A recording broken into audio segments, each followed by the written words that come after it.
இது ஒரு முக்கியமான வீடியோ. இந்த வீடியோ ஸ்கிப் பண்ணாதீங்க, ஃபுல்லா பாருங்க. என்ன அப்படின்னு பாத்தீங்கன்னா, நம்ம எல்லாருக்குமே வந்து இந்த ஊட்டி, கொடைக்கானல், இந்த வந்து ஹில் ஸ்டேஷன் போகணும் அப்படின்னு சொல்லிட்டு ஒரு ஆசை இருக்கும். நிறைய பேர் வந்து ட்ரிப் பிளான் பண்ணி போவோம்.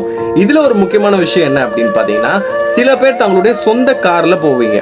இப்போ நம்ம நார்மலா பயணிக்கிற மாதிரி அந்த ஹில் ஸ்டேஷன்ல வந்து நம்ம அந்த மாதிரி ஓட்ட முடியாது. ஏன் அப்படின்னு பாத்தீங்கன்னா, அது ரொம்ப ஒரு கிரிட்டிக்கலான விஷயம். சில நேரம் காலியா இருக்கிறப்ப கூட ஓரளவுக்கு நீங்க ஓட்டிடலாம். ஆனா அங்க ஒரு விஷயம் என்ன பார்த்தீங்கன்னா, கவர்மெண்ட் பஸ் வந்து ஏறி வருவாங்க. அந்த டைம்ல நீங்க எந்த பக்கம் ஏறணும், எப்படி போகணும் அப்படின்லாம் நமக்கு தெரியாது. ஸோ இங்கே இப்போ ரீசெண்ட் டேஸில் ஒரு ஆக்சிடென்ட் ஒன்று நடந்தது. டிரைவர் போட்டு ஓட்டுங்க அப்படின்னு சொல்லிட்டு கிட்டத்தட்ட ஒரு 7-8 வண்டி வந்து மொத்தமாக லைன் ஆக்சிடென்ட் ஆயிருந்தது. என்ன அப்படின்னு பார்த்தீங்கன்னா, ஒருத்தர் பண்ண தப்புனால அடுத்தடுத்து வேகமாக வந்த எல்லாமே வந்து பென்ஸ் கார் உள்பட நிறைய கார் வந்து ஆக்சிடென்ட் ஆயிடுது. அந்த வீடியோ நீங்கள் பார்த்துருப்பீங்கன்னு நினைக்கிறேன். ஸோ நீங்கள் நல்லாவே டிரைவ் பண்ண தெரிஞ்சாலும் ஹில் ஸ்டேஷனில் நம்மளால வந்து கரெக்டாக டிரைவ் பண்ண முடியாது. அங்கே ஓட்டுறவங்க மட்டும் தான் அது வந்து ஓட்ட முடியும். ஸோ நீங்கள் அப்படி போகிறீங்க அப்படின்னா காசுக்கு பார்க்காதீங்க. தயவுசெய்து ஒரு டிரைவரை போட்டு ஓட்டுங்க.